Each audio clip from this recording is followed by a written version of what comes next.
On parle souvent de l'Empire romain, de Napoléon ou des pharaons d'Égypte. Mais saviez-vous qu'au même moment, au cœur de l'Afrique, des rois bâtissaient des empires si riches qu'ils ont fait chuter l'économie du Moyen-Orient d'un simple pèlerinage? Des reines guerrières qui ont crevé les yeux des soldats romains et des génies militaires qui ont changé la face du continent pour toujours. Aujourd'hui, on part pour un voyage épique à travers le temps. Préparez-vous, car nous allons classer les 10 souverains africains les plus légendaires. Des sables de la Nubie aux montagnes d'Éthiopie, en passant par les savanes d'Afrique du Sud, accrochez-vous, ça va être intense. Nous commençons notre classement par une femme de tête, littéralement. Direction le Soudan au 1er siècle avant Jésus-Christ. L'empire le plus puissant du monde, Rome, est aux portes de l'Afrique. Jules César a conquis l'Égypte et maintenant les légions romaines regardent vers le sud, vers le mystérieux royaume de Couche. Et là, ils tombent sur une reine borgne, littéralement. La reine Amanirenas. Son histoire est digne d'un film. Après que le gouverneur romain d'Égypte ait imposé des taxes humiliantes à son peuple, elle ne fait pas dans la diplomatie. Elle prend la tête de son armée, envahit l'Égypte romaine et fait décapiter une statue de l'empereur Auguste. Elle ramène la tête en trophée et l'enterre sous les marches de son palais, pour que tout le monde marche sur l'empereur en entrant chez elle. Humiliation absolue. Rome, furieuse, envoie ses meilleures troupes. Mais Amanirenas est un génie tactique. Elle utilise le terrain, elle connaît le désert. Après plusieurs batailles sanglantes où elle perd un œil, d'où son nom de reine borgne, elle tient tête. Résultat, Rome, la superpuissance, est forcée de négocier une paix honorable. Elle garde son royaume indépendant. La tête de la statue d'Auguste a été retrouvée par des archéologues à Méroé, au Soudan. Vous pouvez encore la voir au British Museum. C'est la preuve que cette femme a tenu tête à l'empire le plus puissant de l'histoire. On remonte le temps et on descend vers l'ouest au XIIIe siècle, le Mali. Une prophétie dit qu'un prince boiteux et difforme unifiera le peuple mandingue. On le dit faible, on le dit même maudit. Ce prince, c'est Soundiata Keïta. Après l'assassinat de sa famille par un roi tyran, Soundiata, alors exilé, décide de rentrer. La légende raconte qu'à son retour, il devait prouver sa force. Il se leva et plia un arbre gigantesque avec ses seules mains, un arbre que même les plus forts guerriers n'avaient pas réussi à arracher. C'est le lion du Mandé qui venait de naître. En 1235, à la bataille de Kirina, il écrase le sorcier roi Soumaoro Kanté. Mais Soundiata n'est pas qu'un guerrier. Une fois l'empire du Mali fondé, il fait quelque chose d'incroyablement moderne. Il proclame la charte du Mandé. Cette charte, prononcée il y a près de 800 ans, est l'une des premières déclarations des droits de l'homme au monde. Elle dit « La vie humaine est la vie la plus précieuse ». Elle abolit l'esclavage par razzia, elle protège les femmes et les enfants. Soundiata a vraiment existé et la charte de Kouroukan Fouga est encore récitée par les griots aujourd'hui. C'est le père fondateur de tout un empire, un héros national pour des millions de personnes. Le 8e de ce classement est un nom que vous avez peut-être déjà entendu, car sa fortune dépasse l'imagination. Nous sommes en 1324. Un homme s'apprête à traverser le désert saharien. Cet homme, c'est Mansa Moussa, l'empereur du Mali. Mais ce n'est pas un voyage ordinaire, c'est une procession de 60 000 hommes. 12 000 serviteurs portent des vêtements de soie persans, 500 esclaves marchent devant lui, chacun brandissant un bâton d'or massif pesant plusieurs kilos. Et à dos de chameau, 100 charges d'or pur. Quand il arrive au Caire, il distribue tellement d'or sur son passage que le marché est inondé. L'or, soudain, n'a plus de valeur. Le cours s'effondre. Cette dévaluation de l'économie égyptienne durera plus de 10 ans. Mais ce qui rend Mansa Moussa génial, ce n'est pas seulement son or. De retour de la Mecque, il ramène des architectes, des savants, des livres. Il transforme Tombouctou, une ville de poussière, en la Joconde du désert. Il construit l'université de Sankoré, la plus grande du monde à l'époque, avec des bibliothèques immenses. Des étudiants de tout le monde venaient y étudier les mathématiques, l'astronomie, le droit.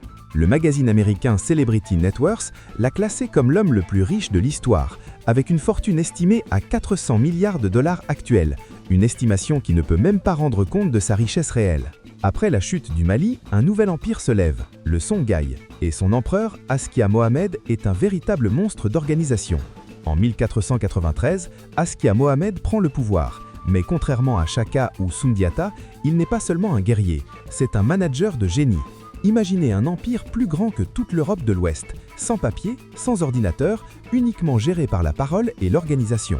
Il centralise l'administration, il crée des ministères avant l'heure, un pour l'agriculture, un pour les finances et un pour l'armée. Il standardise les poids et mesures pour faciliter le commerce. C'est un visionnaire. Sur le plan spirituel, il est profondément musulman. Il fait de l'islam la religion d'État et transforme Tombouctou en un centre intellectuel mondial. Sous son règne, les érudits, les médecins et les astronomes sont plus respectés que les guerriers. Askia Mohamed a effectué un pèlerinage à la Mecque, lui aussi, mais avec une approche différente de Mansa Moussa. Nous voici au XVIe siècle, au royaume du Congo, actuel Angola et RDC. Un roi monte sur le trône. Il s'appelle Nzinga Mbemba, mais l'histoire le connaît sous son nom chrétien, Afonso Ier.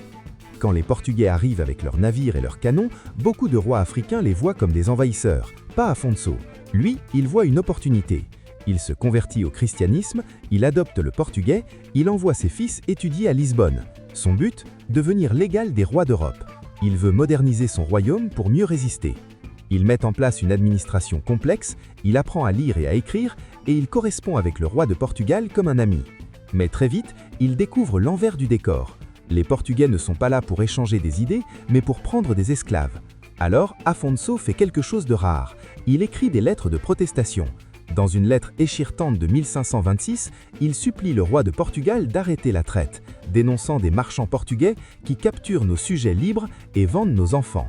Malheureusement, il sera ignoré. Afonso incarne le drame de la diplomatie face à la prédation. Il a cru dans un monde où les cultures pouvaient se rencontrer sur un pied d'égalité, mais il a été trahi. C'est un roi tragique, un intellectuel dépassé par la cupidité. On saute le temps et on descend vers l'ouest, au XIXe siècle, en Afrique du Sud. Chaka Zulu. Chaka était un enfant rejeté, un bâtard, mais il avait une vision. Quand il prend le pouvoir chez les Zoulous en 1816, ils ne sont qu'un clan parmi d'autres. En 10 ans, il crée un empire. Il invente une nouvelle arme, l'Ikloa, une lance courte à large blâme. Fini les lancers de Sagaï à distance. Désormais, on combat au corps à corps et on ne recule jamais. Ensuite, il crée une nouvelle tactique, les cornes du buffle. L'armée se déploie en forme de tête de buffle, les cornes s'encerclent l'ennemi par les côtés, pendant que la poitrine charge frontalement. C'est imparable.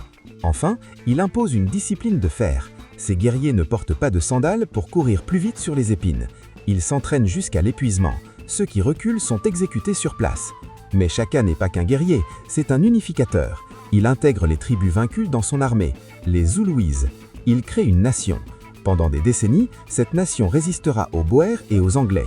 On raconte qu'après la mort de sa mère, fou de chagrin, il a ordonné que personne ne plante de récolte cette année-là et que tout lait, considéré comme blanc, couleur du deuil, soit jeté. Il aurait ordonné même que certaines personnes ne creulaient pas assez fort. La légende dit qu'il était aussi cruel qu'il était brillant. On arrive au XIXe siècle, la fin du siècle, en Éthiopie, la montagne des hommes libres. Alors que toute l'Afrique est colonisée par les Européens, un seul pays résiste, l'Éthiopie. Et l'homme qui incarne cette résistance à la fin du XIXe siècle, c'est l'empereur Johannes IV. À l'époque, l'Italie, arrivée tardivement dans la course colonie, veut sa part du gâteau. Ils jettent leur dévolture sur l'Éthiopie. En 1887, à la bataille de Dogali, Johannes écrase une colonne italienne. Mais Johannes doit se battre sur tous les fronts. À l'ouest, les derviches soudanais, les mahdistes, l'attaquent. Au nord, les Italiens menacent. Et à l'intérieur, son rival Ménélique, futur Ménélique II, complote. Sa fin est digne d'une saga. En 1889, alors qu'il combat les mahdistes, il est touché par une balle. Il aurait alors dit à ses généraux de l'abandonner pour sauver l'armée. Et il est mort seul sur le blanc de bataille. Johannes était un empereur profondément pieux. Il portait constamment une croix et menait ses troupes au combat avec des prêtres l'entourant, chantant des psaumes. Il croyait que Dieu protégeait son royaume. Et jusqu'à sa mort, il n'a jamais cédé un pouce de terrain aux Italiens. Retour au Nigeria au XVe siècle, bien avant Chaka. Nous sommes dans le royaume du Bénin. Un prince revient. Il s'appelle Oba Eware et il va transformer une simple cité en un empire dont les œuvres d'art sont aujourd'hui exposées dans les plus grands musées du monde. Eware le Grand. La légende raconte qu'à son retour, il a dû se battre pour le trône. Dans la bataille, un de ses fils est tué et un autre est poisonné. Fou de rage et de chagrin, il interdit à tout homme d'avoir des rapports sexuels pendant 3 ans. Catastrophe démographique garantie. Il a finalement levé l'interdit. Mais cette histoire montre à quel point son pouvoir était absolu. Eware est un bâtisseur. Il fortifie la ville de Bénin avec d'immenses murailles plus longues que la Grande Muraille de Chine. Certaines estimations disent que 16 000 km de remparts de terre entouraient la cité. Il transforme la capitale en une cité organisée avec de larges avenues. Mais sa plus grande fierté, ce sont les arts. Il encourage les artistes à créer les célèbres bronzes du Bénin, des plaques de laton d'une finesse incroyable, représentant la cour, les guerriers, les animaux. Ces œuvres sont si parfaites que lorsque les Européens les verront au XIXe siècle, ils refuseront de croire qu'elles ont été faites par des Africains. Éwaré a créé un système de succession dynastique qui fait qu'aujourd'hui, l'Oba du Bénin est l'un de ses descendants, une lignée ininterrompue depuis plus de 500 ans. La deuxième place de ce classement est pour une femme. Son nom, Reine Nzinga Mbande, face aux Portugais. Une guerrière, une diplomate, une résistante.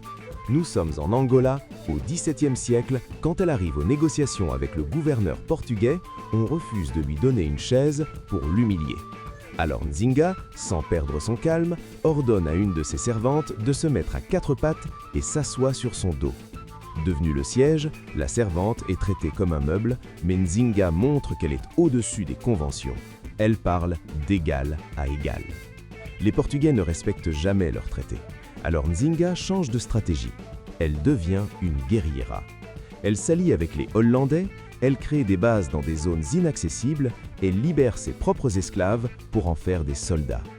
Pendant 40 ans, cette femme mène la danse. Elle utilise son corps comme une arme politique, ayant des gardes du corps masculins habillés en femmes.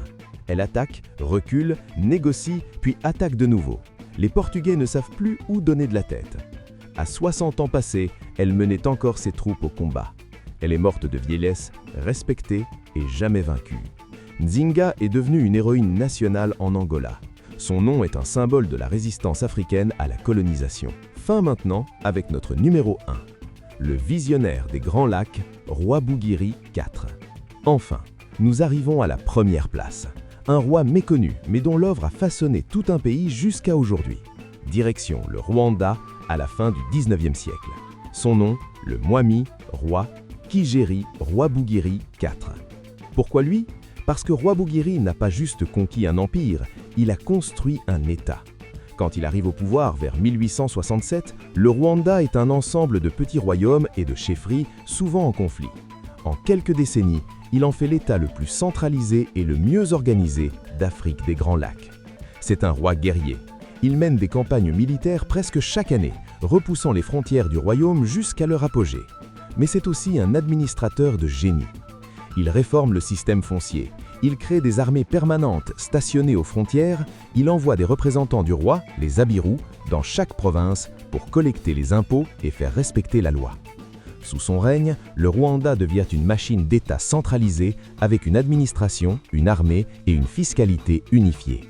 C'est un roi moderne. Il est fasciné par la technologie. On raconte qu'il adorait les miroirs et les montres offerts par les explorateurs européens. Mais il se méfiait d'eux, refusant de les laisser entrer dans son royaume. Malheureusement, il meurt subitement en 1895, probablement empoisonné. Sa mort crée un vide de pouvoir que les Allemands puis les Belges exploiteront pour imposer leur colonisation. Le Rwanda unifié qu'il avait créé sera perverti par les puissances coloniales. Les historiens le considèrent comme le dernier grand roi constructeur du Rwanda précolonial. Son récit est une référence absolue dans l'histoire du pays et son héritage d'unité et d'organisation est encore débattu aujourd'hui. Voilà, le voyage est terminé. Des reines guerrières de Nubie aux bâtisseurs d'empires des Grands Lacs, nous avons vu que l'Afrique n'a rien à envier à aucune autre civilisation. Ces 10 souverains nous rappellent que l'histoire du monde est bien plus vaste et complexe que l'on nous raconte souvent. L'Afrique n'est pas entrée dans l'histoire avec la colonisation, elle a toujours été un acteur majeur de la grandeur humaine. Alors, lequel de ces rois vous a le plus impressionné? La ruse de Nzinga, la richesse de Mansa Musa ou le génie militaire de Chaka? La résilience de Soundiata Keïta? Dites-le moi en commentaire, je lis absolument tout. Et si vous avez aimé ce voyage, n'oubliez pas de vous abonner pour ne pas manquer les prochains épisodes. La semaine prochaine, on parlera des cités perdues d'Afrique australe. Un indice, elles sont en pierre. En attendant, portez-vous bien et continuez à explorer l'histoire sous tous ses angles.